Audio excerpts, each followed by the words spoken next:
Daily Bible word தமிழுக்கு அன்புடன் வரவேற்கிறோம். இன்று மார்ச் 22, 2026. தவக்காலம் 5ஆம் வாரம் ஞாயிறு. உயிர்த்தெழுதலும் வாழ்வும் நானே. யோவான் எழுதிய தூய நற்செய்தியிலிருந்து வாசகம். அதிகாரம் 11. இறை வார்த்தைகள் 1 முதல் 45 வரை. அக்காலத்தில் பெத்தானியாவில் வாழ்ந்து வந்த இலாசர் என்னும் ஒருவர் நோயுற்றிருந்தார்.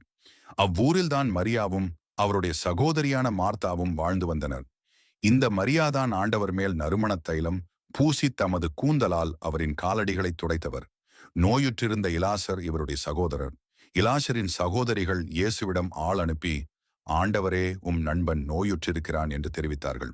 அவர் இதை கேட்டு, இந்நோய் சாவில் போய் முடியாது. கடவுளின் மாட்சி விளங்கவே இவன் நோயுற்றான். இதனால் மானிட மகனும் மாட்சி பெறுவார் என்றார். மார்த்தாவிடமும் அவருடைய சகோதரியான மரியாவிடமும் இலாசரிடமும் இயேசு அன்பு கொண்டிருந்தார். இலாசர் நோயுற்றிருந்ததை கேள்விப்பட்ட பிறகு தாம் இருந்த இடத்தில் இன்னும் 2 நாள் அவர் தங்கியிருந்தார். பின்னர் தம் சீடரிடம், மீண்டும் யூதேயாவுக்கு போவோம், வாருங்கள் என்று கூறினார். அவருடைய சீடர்கள் அவரிடம், ரபி, இப்போதுதானே யூதர்கள் மேல் கல்லெறிய முயன்றார்கள், மீண்டும் அங்கு போகிறீரா என்று கேட்டார்கள். இயேசு மறுமொழியாக, பகலுக்கு 12 மணி நேரம் உண்டு அல்லவா? பகலில் நடப்பவர் இடறி விழுவதில்லை, ஏனெனில் பகல் ஒளியில் பார்க்க முடிகிறது. ஆனால் இரவில் நடப்பவர் இடறி விழுவார், ஏனெனில் அப்போது ஒளி இல்லை என்றார். இவ்வாறு கூறியபின், நம் நண்பன் இலாசர் தூங்குகிறான், நான் அவனை எழுப்புவதற்காக போகிறேன் என்றார். அவருடைய சீடர் அவரிடம், ஆண்டவரே, அவர் தூங்கினால் நலமடைவார் என்றனர். இயேசு அவருடைய சாவை குறிப்பிட்டே இவ்வாறு சொன்னார். வெறும் தூக்கத்தையே அவர் குறிப்பிட்டதாக அவர்கள் நினைத்தார்கள்.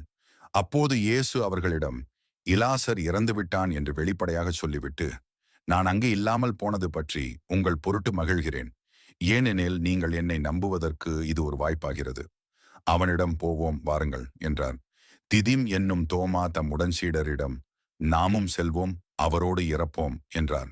இயேசு அங்கு வந்தபோது இலாசரை கல்லறையில் வைத்து ஏற்கனவே 4 நாள் ஆகியிருந்தது. பெத்தானியா எருசலேமுக்கு அருகில் ஏறக்குறைய 3 கிலோமீட்டர் தொலைவில் இருந்தது. சகோதரர் இறந்ததால் மார்த்தா, மரியா இவர்களுக்கு ஆறுதல் சொல்ல பலர் அங்கே வந்திருந்தனர். இயேசு வந்து கொண்டிருக்கிறார் என்று கேள்விப்பட்டதும் மார்த்தா அவரை எதிர்கொண்டு சென்றார். மரியா வீட்டில் இருந்து விட்டார். மார்த்தா இயேசுவை நோக்கி, ஆண்டவரே, நீர் இங்கே இருந்திருந்தால் என் சகோதரன் இறந்திருக்க மாட்டான். இப்போது கூட நீர் கடவுளிடம் கேட்பதையெல்லாம் அவர் உமக்கு கொடுப்பார் என்பது எனக்கு தெரியும் என்றார். இயேசு அவரிடம், உன் சகோதரன் உயிர்த்தெழுவான் என்றார். மார்த்தா அவரிடம், இறுதி நாள் உயிர்த்தெழுதலின் போது அவனும் உயிர்த்தெழுவான் என்பது எனக்கு தெரியும் என்றார்.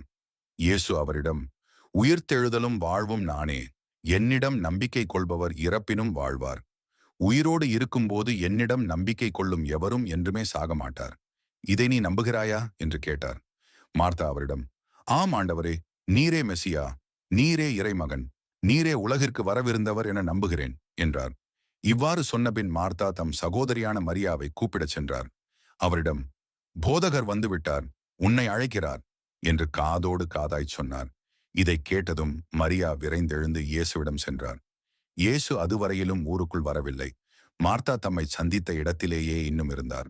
வீட்டில் மரியாவுக்கு ஆறுதல் சொல்லிக் கொண்டிருந்த யூதர்கள் அவர் விரைந்தெழுந்து வெளியே செல்வதைக் கண்டு, அவர் அழுவதற்காக கல்லறைக்கு போகிறார் என்று எண்ணி அவர் பின்னே சென்றார்கள்.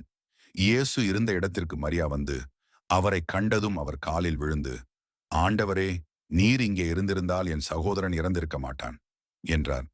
மரியா அழுவதையும் அவரோடு வந்த யூதர்கள் அழுவதையும் கண்டபோது இயேசு உள்ளங்குமுறி கலங்கி, அவனை எங்கே வைத்தீர்கள் என்று கேட்டார்.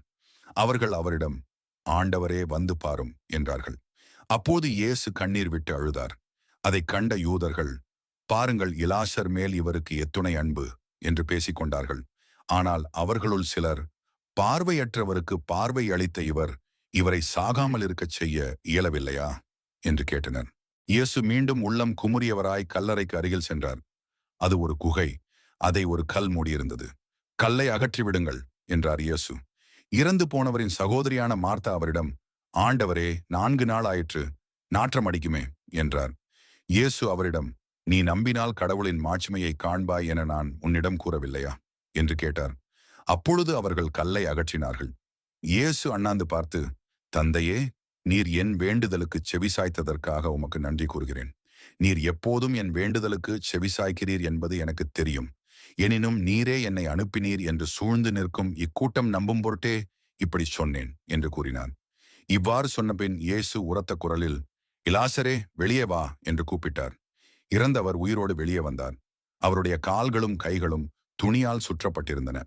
முகத்தில் துணி சுற்றப்பட்டிருந்தது. கட்டுகளை அவிழ்த்து அவனை போக விடுங்கள் என்று இயேசு அவர்களிடம் கூறினார்.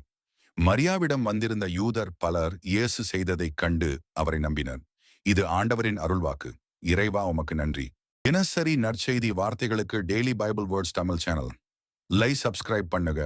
இந்த வீடியோவை லைக் செய்யவும், ஆமேன் என்ற வார்த்தையை பதிவு செய்யவும் மற்றும் உங்கள் நண்பர்கள் மற்றும் குடும்பத்தினருடன் பகிர்ந்து கொள்ளுங்கள். கடவுள் உங்களை ஆசீர்வதிப்பாராக. ஆமேன்.